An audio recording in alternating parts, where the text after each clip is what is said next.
Hello there. Thank you for tuning in to Town Meeting TV's ongoing coverage of the 2024 election. My name is Bobby Lucier. Today's program will feature a couple of candidates running for the Vermont House. This is in a series of forums that we're providing you in advance of the election, which is on November 5th, connecting you with the folks who will be representing you in Montpelier. You can find all our forums at cctv.org/general or on our Town Meeting TV YouTube channel.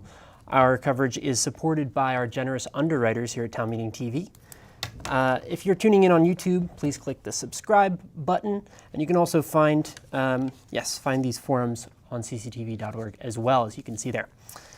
So tonight's program, we're hearing from the two candidates running unopposed, incumbent candidates running unopposed for the Chittenden, the 18 district, is that right? Yes. Robert Hooper and Carol Odie, thank you so much for joining us tonight. Pleasure.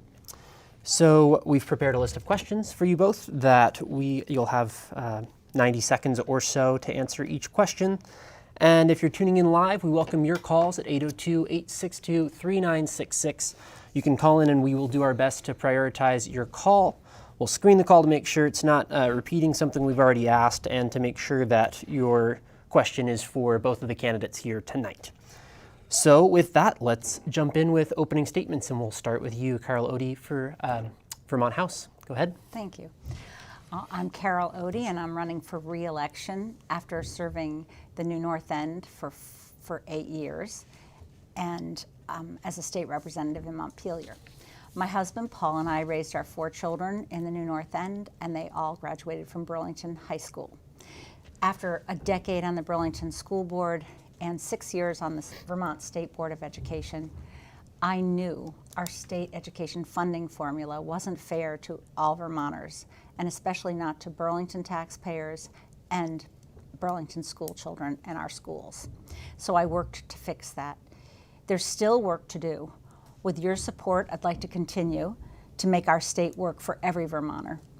I love serving our community, our city, our state, and our nation. In all of human history, to be living at a time when ordinary people can be elected in a democracy to solve challenges is extraordinary. I'm grateful every day, and with your support, I'd like to continue to serve you. Thank you. Thank you, Carol. Robert Hooper, your opening statement. Hi, Bob Hooper. I've lived in both Ward 4 and Ward 7 in the New North End in the Chittenden 18 district. My fundamental perspective on representing you all in Montpelier is that government is fundamentally there to provide protection. So your clean water, crime rates, things like that is what we should and do often deal with kind of exclusively. I sit on the Government Operations Committee. I have done so for 6 years, the 6 years that I've been there. We deal with small things. We put a lot of bills through our committee in a session, from town charters to professional regulation issues. And then every now and then we get our teeth into something large like internet gambling was one. Our committee did most of the marijuana legislation, cannabis sale, both medical and private. It's interesting work. You get into a lot of stuff that you never really thought you would get into. It's a deep education in how government works. I bring some of that with me. I worked in state government for 35 years. I was president of the State Employees Union and a lobbyist for them for a good number of years. So my knowledge of government and how the state house should work is pretty deep. Thank you both so much for being here tonight. I love the Vermont House polo. That's the first time I've seen that this election cycle as well. I figured I'd come in uniform. That's pretty cool. So let's start with the topic that's been pretty top of mind, top of the headlines recently, the property taxes and education issue. This year, many Vermonters are seeing a double-digit increase in their property taxes, and nearly a third of school budgets failed on town meeting day. How will you approach education funding reform and property taxes for the coming fiscal year and the coming session? We'll start with you, Bob. As Carol mentioned in her opening statement, we've seen a big discrepancy between the pupil weighting in small towns, large towns, different compositions of students. We're working, I think we made some pretty good success in terms of the progress we made last year for the Burlington School District, in addition to securing funds directly attributed to building the high school again. I think that it should not be a surprise to people that costs have gone up in that area. COVID has brought us a time of some pretty significant cost increase everywhere. In your own household, it costs you more to drive to work, it costs you more to buy lunch, it costs you more to do everything. And although that's somewhat coming down due to the decrease in interest rates and rate of inflation, it's no surprise that it costs more to run a school. Carol will get into how the yield bill is structured, I'm sure. But I think that we need to continue to look at the mix of educational requirements that we have in our villages, towns, and our city, and support them appropriately with funds that ultimately come from you and I. Thanks so much, Bob. Carol Odie, your thoughts on education funding? Thank you. Well, these are top issues for Burlington. And just a reminder that we were able to secure $3.5 million to retrofit the Macy's building to be used as a temporary high school for BHS. We secured $16.3 million for to remove the PCB contaminated parts of the high school. And in the yield bill, we made sure that any money that Burlington taxpayers are using to pay for the high school bond is not counted against us in the education funding formula. And we also, this is the first year that the corrected weights are working in the formula, and this has been and will be going forward a significant tax break for Burlington taxpayers. Even though taxes went up, they would have gone up much more without this. And so we have to keep an eye on that, make sure we keep it.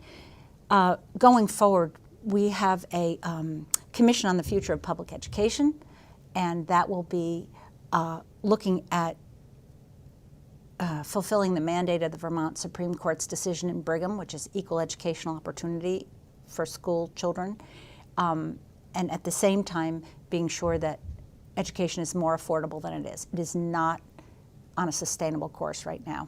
So there'll be some hard decisions that I hope we will be able to make. I'm committed to it. But and second of all, there's a school construction task force, and we know it's going to cost $6 billion to repair and replace all the school buildings in Vermont that need it.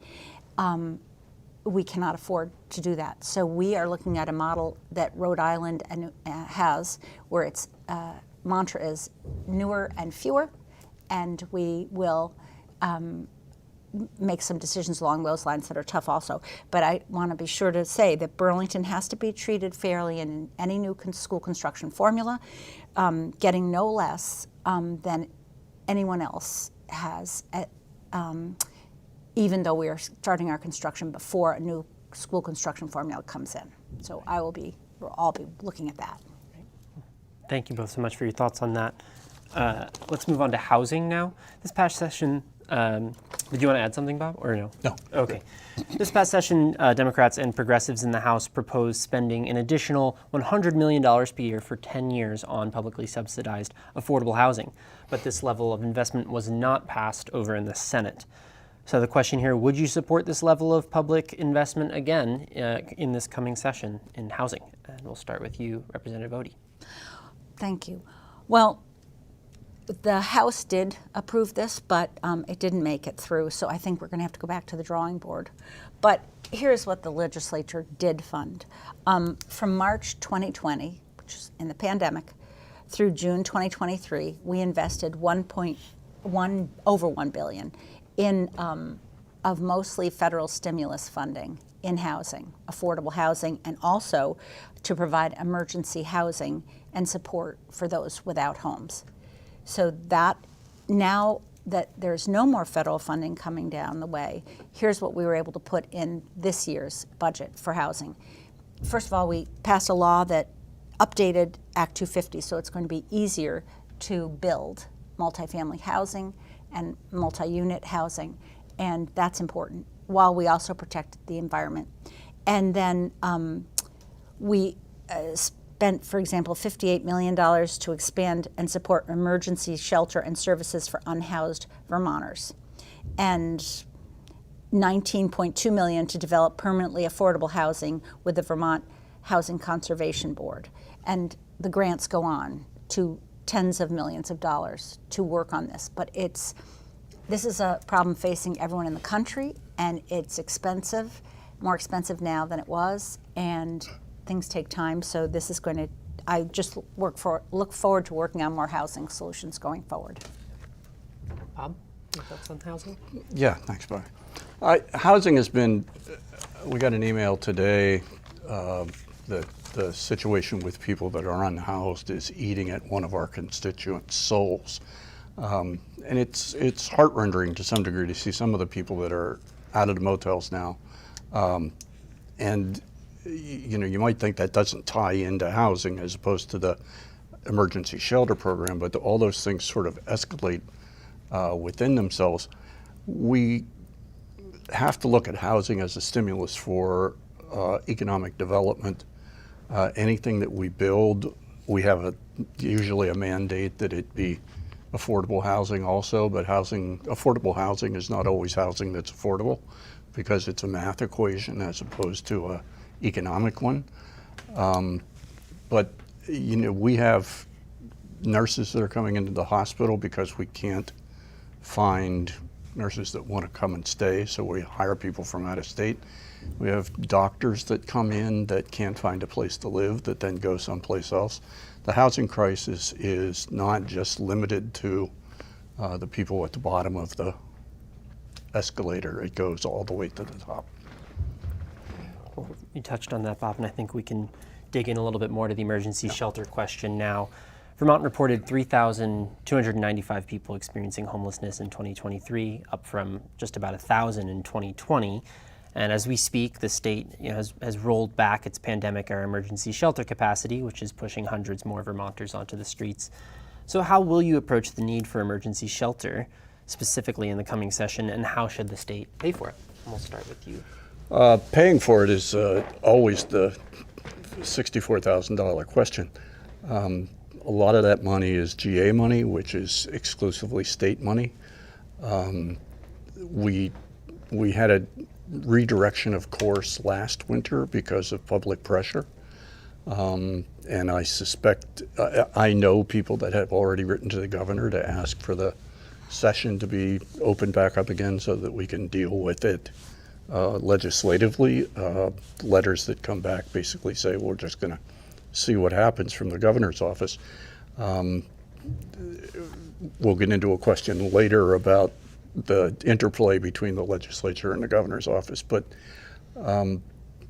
where the money comes from is going to be a tough call to make. We'll probably have to transfer some from other programs that are funded, and I want to make sure when we talk about housing and emergency shelter, as I said, I think they're related. If we build something, I want to make sure that as the economic situation changes, it's not always just emergency shelter that can be converted to something for other levels of our community residents to live in, so that we're not building something to address a short-term problem as opposed to making something available that will help the problem long-term. Thank you. Carol, your thoughts on this? Thank you. I'm glad you asked this follow-up because it is a separate issue to some extent.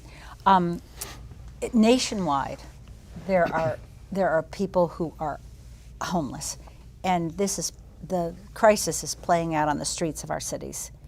And Vermont has used general assistance benefit. During the pandemic, it used federal money, and then when the federal money was gone, we have been using state money. And a benefit is not a great way to do things. It's funded yearly, so the funding goes up and down. It operates with emergency rules instead of well thought out rules. There are inconsistencies with what's written as the rules. There's a lack of accountability. And you can see that there are 3,500 people on the street, 500 of them are children, and this is unacceptable. So the House decided to pass H 879 to create an emergency shelter program.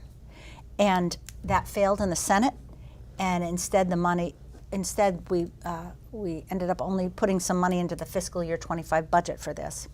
So I'm going to work for a state-run program that would have consistent rules, parameters for how people are qualified for help, and the goal is to eliminate unsheltered homelessness in Vermont and have an interim shelter that creates a stable pathway to permanent housing. That will help our city, and that will help thousands of human beings who are now on the streets. Thank you both so much. We'll now move to a question about public safety and the criminal justice system in Vermont. Public safety is a top priority for many voters in this election. This past session, lawmakers increased judicial staff, increased retail theft penalties, and expanded restorative justice practices in the state. What more needs to be done by the legislature to advance public safety and repair Vermont's criminal justice system? I'll start with you, Carol. Thank you, Bob. So data shows that those considering committing crimes, and makes common sense, are less likely to commit them if they'll be held accountable for their actions. And right now, there is a terrible backlog in Vermont's court system. So the House asked to add a considerable number more judges than what we were able to pass out of the entire legislature, which was 3 new judges with staff. So I would be working for more judges and staff to handle what's going on in our court system right now. We passed Act 180, and that took the pressure off the courts to expand the use of pre-charge diversion, which has the added benefit of producing better outcomes for victims and alleged offenders than the criminal justice system. So that's another pathway. But we also listened to law enforcement very carefully and to cities, and we took some steps to improve public safety. One of them is S58 is a law that we passed, and so that teens with a firearm, while committing a felony, including felony drug crimes, can be tried as adults. We want to get the message out. It's very serious. We also do not allow the sale anymore of xylazine. And then there was an ostrich defense that people were using when the alleged offenders said, "Oh, we didn't know there was fentanyl in this." And we have gotten rid of that as a defense, so that drug dealers will be held accountable for peddling anything with fentanyl in it. There are other things that we did regarding bail and conditions of release. Now the courts with Act 138 will be required to consider whether a defendant is under some form of court-ordered supervision, whether the defendant is compliant with court orders or has failed to appear in court proceedings of the past, so that there will be more stringent bail requirements on them, and maybe they would be held. Thank you. Thank you, Carol. Bob, your thoughts on public safety and criminal justice? Excuse me. I think that the last 3 questions that we've dealt with have had the underlying problem of rampant drugs in our communities. So we have to get to the question that's about that to add to the addition of what we're talking about here. But the FBI continues to say that crime is down, but it's not the type of crime that we're having a problem with here. It's what some people call nuisance crime, where somebody breaks your window, somebody breaks into your car. All that adds up to making a really unlivable environment for people. Their neighborhoods are not secure. The COVID backlog in the courts is still massive, and the courts are really, I think it's fair to say, in shambles, because the staffing levels of the people who actually move the paper around is also really low. You can't get court time in a courtroom because we don't have enough judges. Getting the paperwork processed, the court system is just really in bad shape, and that also rolls out, I think, to make our community think that people that do get apprehended sit around, get thrown back out on the street, nothing happens to them. The backlog is significant. I generally think that, we did change some law, the retail theft, juveniles with guns, but law in and of itself does nothing to prevent a crime. It only does something that gives you a mechanism to deal with the offender. So this is as much a societal sort of change and issue as anything else, I think, in my mind. Well, thank you both, and maybe we'll jump on that note into a question about the overdose crisis. 231 people died from an overdose in Vermont in 2023, and 95% of those overdoses involved fentanyl. What must be done to prevent overdoses, promote addiction recovery, and deter the illegal sale of opioids in Vermont? I'll start with you, Bob. As a society, we've never had a whole lot of luck in controlling the importation of drugs. Go back probably as far as you want, from Canada, from Mexico, in shipping containers from China, the Far East. But I think that as we move away from treating addiction as a crime and move to treating it as a health concern and addressing people's needs on that level, we'll see more impact than just trying to lock people up. I'm not talking about the people that bring and sell. That's a ripe opportunity for somebody to spend a lot of time behind bars. But people need help when they're involved in this. I mean, an addiction is not generally a matter of choice. So as much as we can do that, I think we'll move towards a better resolution of this. Thank you, Bob. Carol, your thoughts here? Adding to what Bob said, there can be a link between mental illness and drug use when people self-medicate. So the University of Vermont Medical Center, the community health centers, and Pathways Vermont are going to open a new place for people who are 18 and over to go to get emergency mental health care.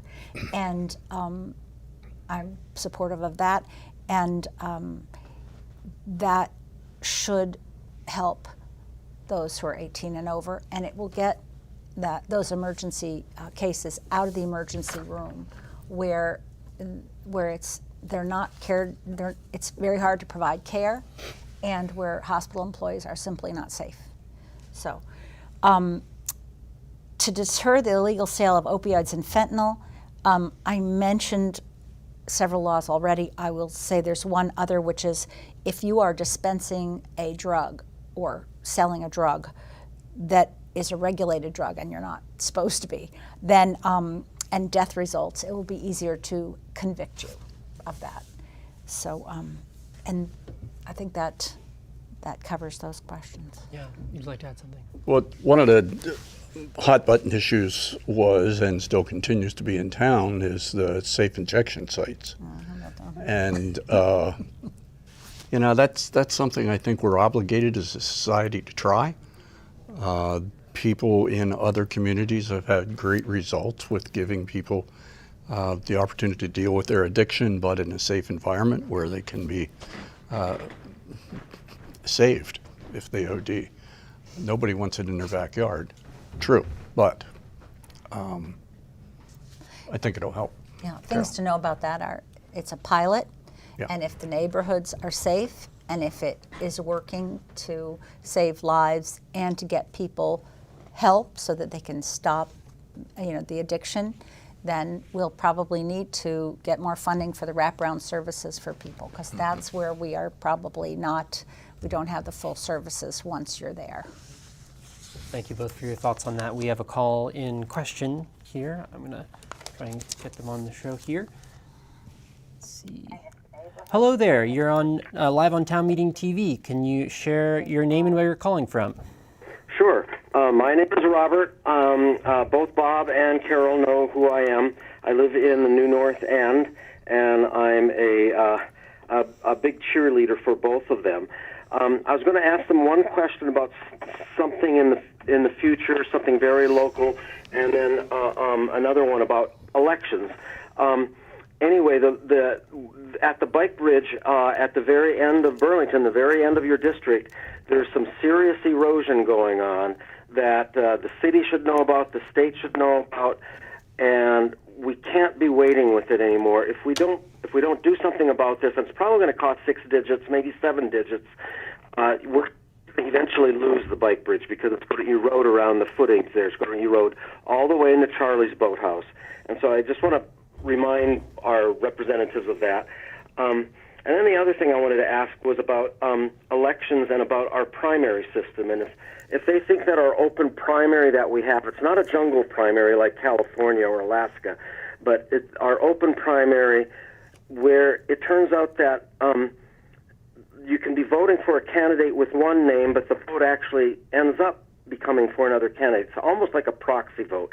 And I think as voters, we shouldn't have to have that. And so specifically, I mean the lieutenant governor's race, when Zariah Hightower was on the Prague ballot, you know that you weren't voting for Zariah Hightower. And then the other thing is, I think that anybody who says that they're running as a candidate for this party, they need to run in the primary of that party and win that primary. And okay, thank you. I think I'm going to have to wrap up here so we can fit in the answers to your question. Thank you so much for calling, and we'll start, Carol, with you on your thoughts on the open primary system that we have here. Okay. Well, I actually don't know about the Zariah Hightower situation. So Zariah Hightower ran in the Progressive primary for lieutenant governor, and then the Progressive Party, she withdrew from the race, and the Progressive Party nominated David Zuckerman once he won the Democratic primary. So that's the story there. But, so your thoughts on that system? Well, I mean, my thoughts on all of it is it would be really nice if people, if they're really a progressive or really a Democrat or really a Republican, to run in the primary for that party. I think it's a consumer protection issue. People ought to know what they're voting for. Bob, your thoughts on this? Yeah, thank you, Robert. We've talked about this in depth.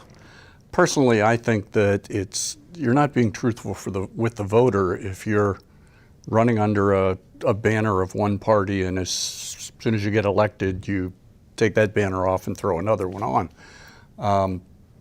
That matters to some people when they vote. Secondly, in the situation where, sort of you were talking, where there's a proxy and you stick somebody else in, if you lose in the primary, you should not be able to then run in the general election. So you, as a candidate, should not be able to get 2 bites to the apple. The candidate's party can submit, put somebody else in, that's fine. But individuals who don't make it through the primary, that should be their choice. That should be their shot. Thank you both for your thoughts on that. We've got a couple minutes left, and I want to get to a couple of these quicker lightning round questions, just yes or no, or maybe 10 or 15 seconds here on each of these. So question 1 here, for starting with Bob, should private schools be funded with public dollars? No. Carol? No, but we need to find a solution for our independent schools. There are Yes. 4 historic independent schools. Great. Starting with Carol now, do you support raising the age of family court jurisdiction? You mean lowering it? Well, raise the age is the... Raise the age, okay. Yep. No, generally, but yes, in the way we just did it, where in Act 125, where a teen with a firearm committing a felony gets tried like an adult. And Right, okay. Bob? Yeah, I support it in limited circumstances where the crime needs to meet the potential punishment. Should biomass or burning wood, such as in the McNeil plant in Burlington, play a role in emissions reduction strategies? Bob? It should play a role in that it creates emissions and we need to get rid of them. So I'm hoping to foster a discussion about another fuel source in the legislature this year. Great, thanks. Carol? well, we have renewables, solar, wind, fossil fuels, and fossils, not renewable, and hydro, and we need a mix, biomass. We need a mix in order to produce enough electricity to wean ourselves from fossil fuels. Okay. Do you support a statewide ban on assault weapons, Carol? So yes, hunters do not ask for assault weapons. Bob? That's a really big question, and you have to go way down in. I think that if we did anything, we should do what we did with machine guns and make semi-automatic restricted as opposed to assault rifles. Nobody knows what the heck an assault rifle is, but it's the rate of fire that kills people. Okay, and our last question here, it's all the time we have. What's your favorite ice cream in Vermont? Bob? The one with the Tonight Show guy on it. Americone Dream. Oh, that's a good one. Ben & Jerry's New York Super Fudge Chunk. Oh, yeah, okay. Awesome. Thank you both so much for joining us tonight and talking Always about a the pleasure. issue. Appreciate it. Thank And you thank so you much. for tuning in to Town Meeting TV's coverage of the 2024 election. You can find this and many more programs on cctv.org/general. Thanks so much. So long.